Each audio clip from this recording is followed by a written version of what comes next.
the number 2 source, driveraverages.com. All right, good stuff. And that brings us to our penalty update, ladies and gentlemen. We also have power rankings, the schedule, and a little treat, Amelia Island. We're going to do before we wrap up here today. So, Ben, a lot of speeding penalties on Sunday. Of course, Jimmy Johnson, Matt Kenseth getting popped twice. Kevin Harvick, who led the most laps, popped on the last caution. Also, Dale Jr., Chase Elliott, Joe Logano also popped too fast on pit road. Talking to a fellow NASCAR fan, and he was a little irate, saying that that last caution was because the number 3 car bogged down, Austin Dillon. And he's saying that NASCAR should have penalized the number 3 team for sending the car back out there. So I said, okay. Of course, now, this thing now, if the car goes to the garage after a wreck, it cannot come back out. But what I learned on Sunday was that if the car is going in for mechanical issues, it can come back out. Now, the catch here is that the car has to be able to maintain the set minimum speed. Now, my question is this: how do they know it's going to maintain the minimum speed if it's in the garage? So that's a question right there. Of course, a lot of Kevin Harvick fans probably a little irritated after what unfolded on Sunday. But if you're a Kyle Busch fan or a Team Penske fan, there you go. So Kyle Busch, winner of Saturday's NASCAR Xfinity Series race at Atlanta, will the 18 NOS Energy Camry fails post-race inspection. This is for the Renai 250. The 18 was cited for a height violation too low on the left and right front. 18 crew chief Scott Graves has been suspended for 1 points event, one race, and fined $10,000. Now for the Cup Series, and this is what did the 47 team in right here. The 47 team was cited for a lug nut violation following the conclusion of Sunday's holders on a Quick Trip 500. And now, to this year, another thing is NASCAR is cracking down on the lug nut situation, and this resulted in a big one penalty-wise. The 47 crew chief Randall Burnett has been suspended for 3 races and fined, get this, fined $65,000. And both drivers and team lose 35 championship points, and that's what dropped A.J. Allmendinger from 11th down to 34th. Now, in the NASCAR Camping World Truck Series, Chase Elliott's 23 truck also failed post-race inspection after Saturday's Active Pest Control 250. Now, all I got of this one was failed inspection for a so-called encumbered finish. 23 crew chief Jeff Stankwitz was fined $5,000 and suspended for 1 race, and also fined an additional $2,500 for a lug nut violation. Now, Chase Elliott and Kyle Busch were not deducted points because they do not declare points in the Camping World Truck Series or the Xfinity Series because they are Cup drivers. Something to debate over right there. All right. So here are the latest power rankings as the action heads to Las Vegas for the Cup Series. Numbers 1 through 20, starting 1 through 5. Number 1 is Kevin Harvick. Number 2, Kurt Busch. 3, Brad Keselowski. 4, Chase Elliott. And Joe Logano, number 5. I can see Chase Elliott winning one soon.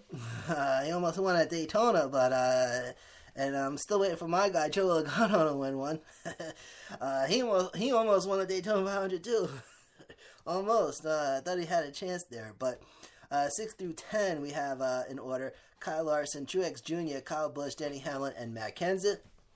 And then 11 through 15 in order Jimmy Johnson, Casey Kane, Ryan Blaney, Jay McMurray, and number 15 Clint Boyer. And then 16 through 20 Dale Jr., Austin Dillon, Trevor Bayne, Ricky Stenhouse Jr., and Daniel Suarez in the number 20 spot.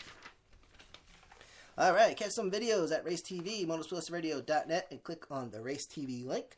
Also, we invite you to click on the downloadables link, which we mentioned before, for downloadable audio content. And now, ladies and gentlemen, it's that time.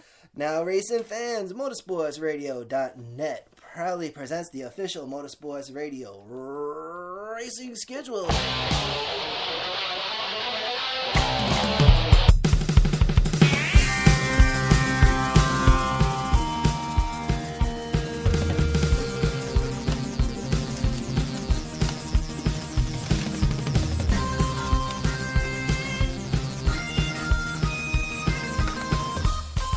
NASCAR heading to Las Vegas this weekend. Las Vegas Motor Speedway, 7000 Las Vegas Boulevard North in the Silver State of Nevada. And I hope I pronounced that right.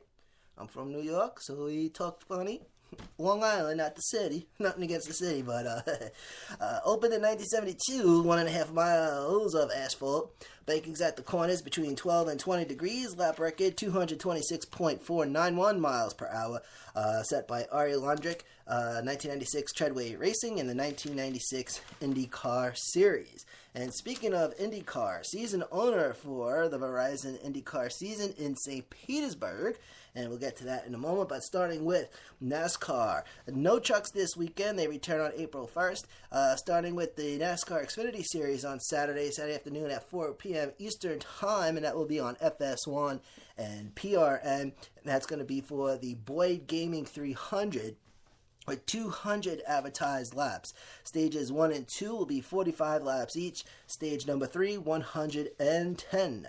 And then we have the Monster Energy NASCAR Cup Series racing on Sunday afternoon at 3:30 p.m. Eastern on Fox and PRN. And that's going to be for the Cobalt 400.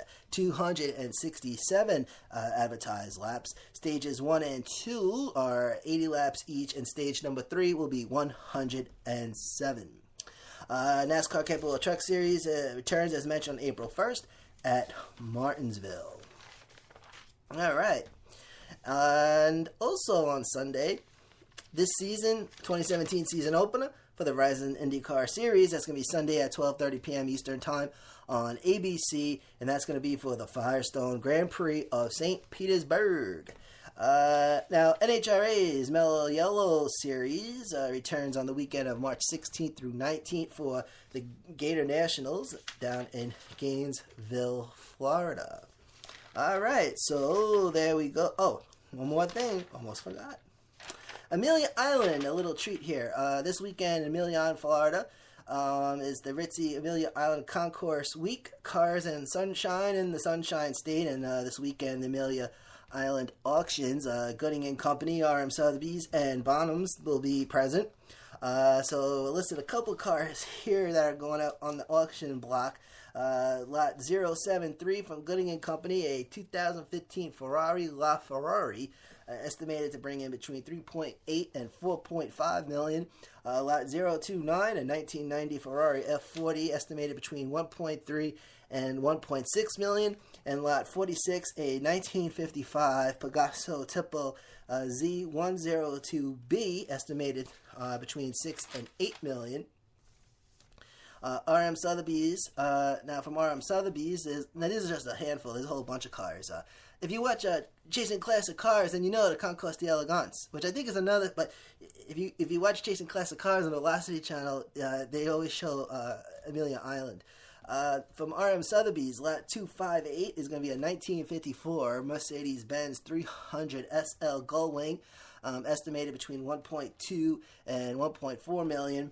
And lot 152 is going to be a 1952 Bentley R-Type Continental Fastback Sport Saloon by H.J. Molina, estimated between 1,250,000 and 1.5 million.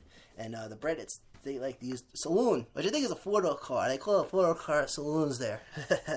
And then one from Bonhams here, lot 106, a 1980 Toyota Land Cruiser Series 40, estimated between 65,000 and 85,000, amongst others. And that, my friends, is a wrap. Short and sweet. We keep the podcast short, so you can listen to it a bunch at a time or whatever, you know what I'm saying? And so it makes it, and it is a podcast after all. No one wants to listen. No one wants to talk for hours and hours.